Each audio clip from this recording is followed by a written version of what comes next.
Na ripoti kutokea taasisi ya moyo ya Jakaya Kikwete iliyopo hapa hospitali ya taifa Muhimbili, na kubwa zaidi iliyonileta hapa siku ya leo ni mwendelezo wa ripoti wa stori ya mtoto Selina Daudi ambaye anasumbuliwa na matatizo ya moyo.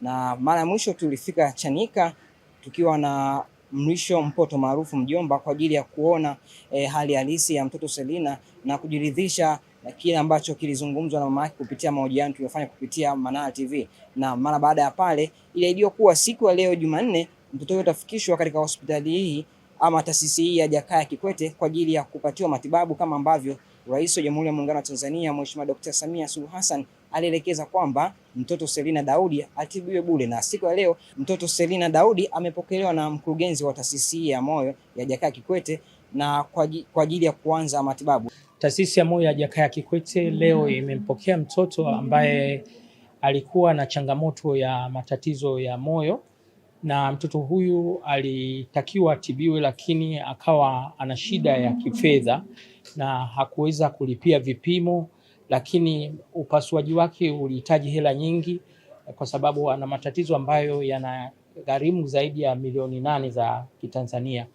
na familia haikuwa na uwezo. Mtoto huyo alijitoa kwenye mitandao na akaonekana na Mheshimiwa Rais akamwona, na JKCI kupitia Mheshimiwa Rais ikamwona yule mtoto kwamba ana tatizo hili kubwa na hana uwezo.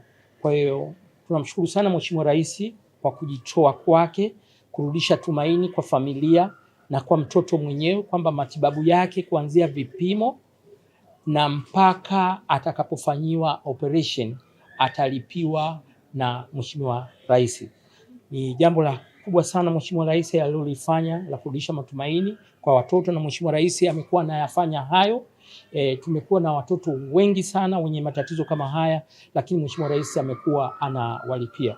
Kwa hiyo tumempokea mtoto huyu, ataanza vipimo na Dr. Kuboja ambaye ni mkuu wa idara hapa atampokea, watamwanzishia vipimo moja kwa moja. Na mimi nimemuona kwa sababu mtoto huyu ewe alivyo, mimi kama mkurugenzi mtendaji vile nimemwambia mama yake nitamsaidia vile kwa sababu ni atakapopona, atakapoendelea vizuri na atakapohitaji kwenda kwenye kusoma nitamlipia ada kutumia mshahara wangu. Kwa hiyo hii ni kumsaidia Mheshimiwa Rais kuwarudishia watu matumaini. Kwa hiyo kabla mtu hajaamua kuingia katika ndoa, kabla mtu hajaamua kupata mtoto, unajua sasa hivi karine hii sio kama zamani mtoto anakuja tu unaweza ukapanga kabisa mimi muda gani niweze kupata mtoto. Kwa kabla hujaingia katika ndoa, kabla hujaamua kupata mtoto, upime afya yako.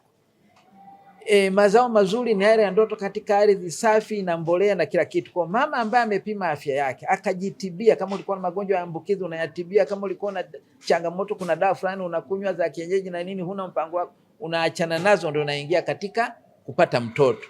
Hii ya kupata mtoto mimba na miezi 6 ndio unatafuta daktari bingwa wa kina mama, unakuwa umechelewa sana. Kwa hiyo muende mbali, tuseme jamani, hii tunapofanya michango ya harusi na kaa vikao, wale watu wafanye wapime afya. By the time unapokuja kupata mtoto anakuwa katika mazingira mazuri, tutapunguza sana hizi magonjwa ya moyo kwa watoto kwa kiasi kikubwa sana. Moyo ndio mwanadamu, moyo ndio mtu, moyo ndio maisha. Mioyo yetu inapiga kwa sauti, mengine inapiga kimya kimya. Lakini mapigo haya ya moyo yanatueleza nini? Yanatueleza jambo kubwa sana kupitia kipenzi chetu Selina. Selina amekuja duniani akiamini amekuja dunia salama yenye watu wenye utu. Ndio maana akakubali. Kama angekataa kuja Selina, angejua kama kuna shida kama hizi, labda angekataa kuja, lakini amekubali kuja na shida hizi akiamini pia kuna watu wenye moyo wa kusaidia. Tunachangiana sana maharusi. Tunajitamba sana kwenye mitandao kwamba mimi bila kiasi fulani siwezi kufanya hivi. Mimi mapumziko yangu nakwenda kufanya nchi fulani. Lakini Selina leo, kama sio taasisi ya moyo ya Jakaya Kikwete, lakini kama sio daktari Rais wa Jamhuri ya Muungano wa Tanzania ambaye ameamua kurudisha tabasamu kwa Watanzania, labda ndoto za Selina zingeweza kupotea. Lakini waandishi wa habari, nyinyi mmetumia kalamu zenu, mmetumia sauti zenu, mmetumia maiki zenu, taarifa zikaenda zikamfikia Mheshimiwa Rais. Rais akatoa maelekezo kwa Mheshimiwa Waziri, waziri akatoa maelekezo kwa hospitali na mkurugenzi akajitolea. Mnaweza mkaangalia kwamba mkurugenzi amekubali kutoa mshahara wake kwa ajili ya kumsaidia Selina. Rais ametoa fedha zake kwa ajili ya kuhakikisha Selina anarudi katika furaha yake. Hii inatupa ujumbe mkubwa kwamba tunahitaji utu, tunahitaji kupendana sana katika nchi yetu.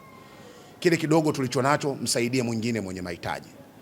Kwa hiyo mimi kama balozi wa JKCI namshukuru daktari kwa kukubali kumpokea Selina, lakini na sisi tunasema kwamba tumewaiteni nyinyi tutembelee kwenye wodi ya watoto ili muone kabisa watoto ambao wanazaliwa na changamoto ni wengi. Lakini wakati unafikiria watoto hawa ni wengi, fikiria kipato ulicho nacho. Fikiria fedha ambao unaitumia kwa ajili ya starehe zako binafsi. Toa 1% tu. Njoo uokoe maisha ya hao watoto hapa JKCI. Toa 1% ndogo tu. Njoo ulete furaha, ulete tabasamu kwa watoto hao wa JKCI. Huyu mtoto hajazaliwa na mali. Hajakuja duniani na mtaji wake. Kusema kwamba alikuja akatumia vibaya akauchezea, hapana. Amekuja akakutana na dunia iko hivyo. Lakini akakutana na watu wenye utu. Tunauonyesha utu wetu saa ngapi? Kwa hiyo mimi na wasanii wenzangu kutoka Mpoto Theatre Gallery Limited wameamua kutumia vipato vyao vya show zao, wamenunua sabuni, wamenunua mafuta ili tuweze kuwapatia watoto wengine na tuambie kwamba tupo na watu wapo, tuko tayari kuwasaidia. 29 wa Tanzania tuko 161,720,000. Lakini kuna watoto 29 udini wanategemea tabasamu kutoka sisi ambao tayari tuko wazima. Na pia inawezekana hatujijui kama hali zetu zikoje. Lakini ndio maana kuna kampeni yetu inaitwa Jua Namba Zako. Kwa sababu daktari inabidi uwaeleze kwamba watu wanakuja hapa mioyo imeshachoka, mishipa imeshatanuka. Mtu anatembea anafikiri yeye mzima, anakuja hapa kumbe tayari anafikia kwenye hatua ya kutumia dawa. Lakini kama angejua namba yake mapema angeweza kulinda moyo wake. Moyo ndio injini.